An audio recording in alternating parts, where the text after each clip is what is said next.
Hey there, I'm Checkered Flag and welcome to my favorite race shop.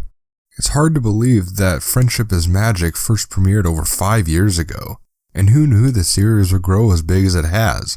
I didn't become a fan of the show until very recently, but how did the series premiere fare back in 2010? Well, let's take a look.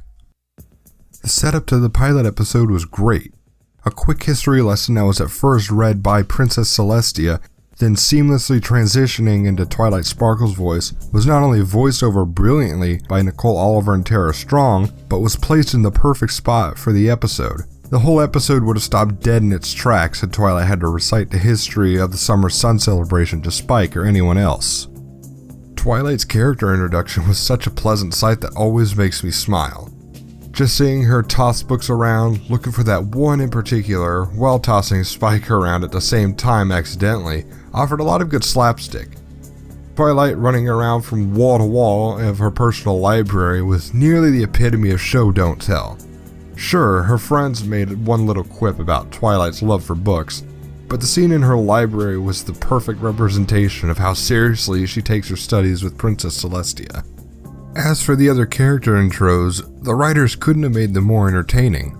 Every single one had a different and unique personality to keep us wondering just who we were going to meet in Ponyville with Twilight and Spike. Pinkie Pie, the goofy mayor who loves to party and put smiles on everyone's faces. Applejack, an honest, down-to-earth and hardworking farmer. Rainbow Dash, the cocky yet determined and loyal female ponified version of Top Gun's Maverick with big dreams. That's right.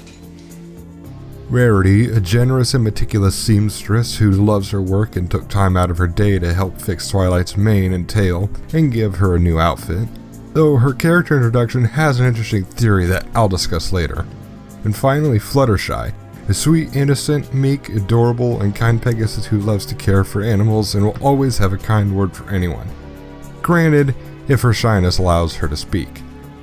After meeting all 5 of these ponies, I really wanted to see just who else Ponyville had to offer. And just as luck would have it, along comes Pinkie Pie to invite practically the whole town to welcome Twilight and Spike to their humble village.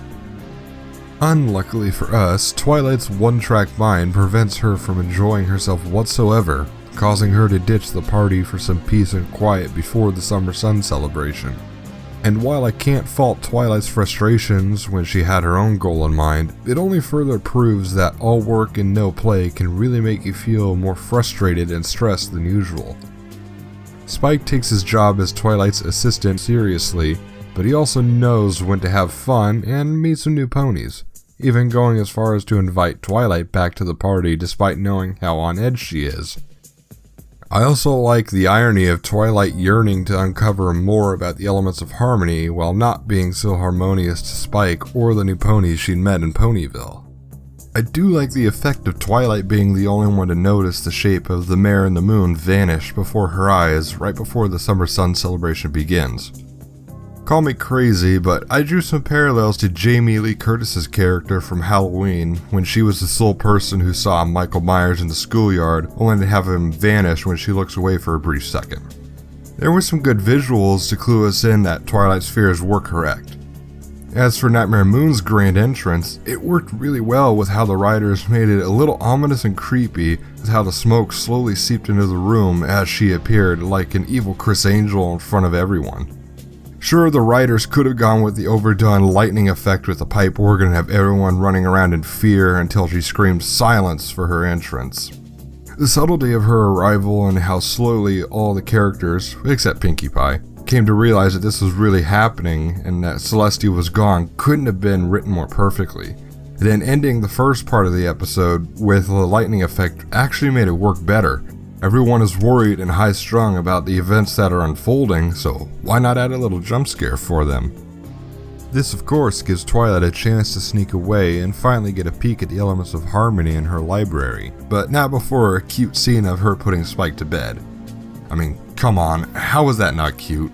Pinkie's line about how she found the book for the elements couldn't have been more perfectly delivered.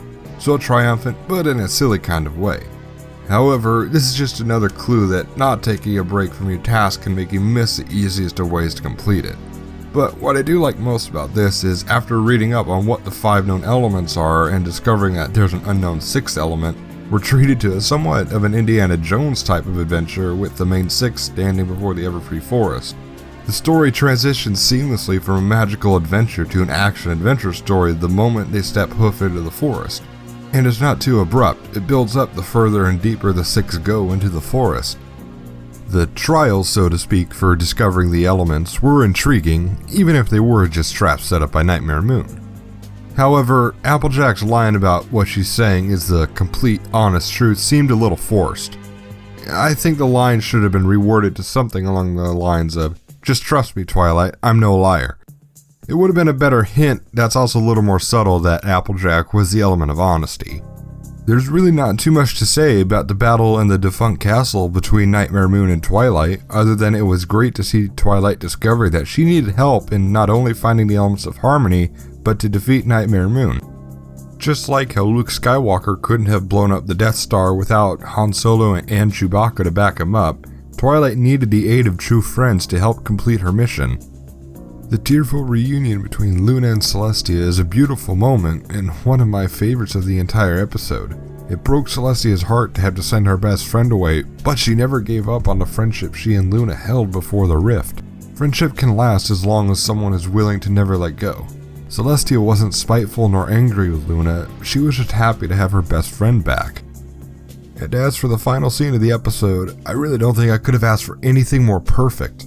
It was so great to see Twilight go from happy because Princess Luna is back and she's still surrounded by her friends, to sad because she's afraid of having to leave them just when she started to embrace friendship, only to go back to exuberant because Princess Celestia decided to have her stay in Ponyville so she could learn more about friendship and embrace it even more. A heartwarming ending like that is just the perfect way to end a series opener. But I think it was also perfect because it was a great compliment to the beginning of the episode where Twilight didn't care about friendship at all, and it just proved how much she developed over the course of one long episode. And again, I just don't think you could have asked for a better ending to a series opener than that. As a series opener, this was a truly joyful ride to take. Seeing a character over time slowly develop during the course of the episode made us, the fans, grow with Twilight.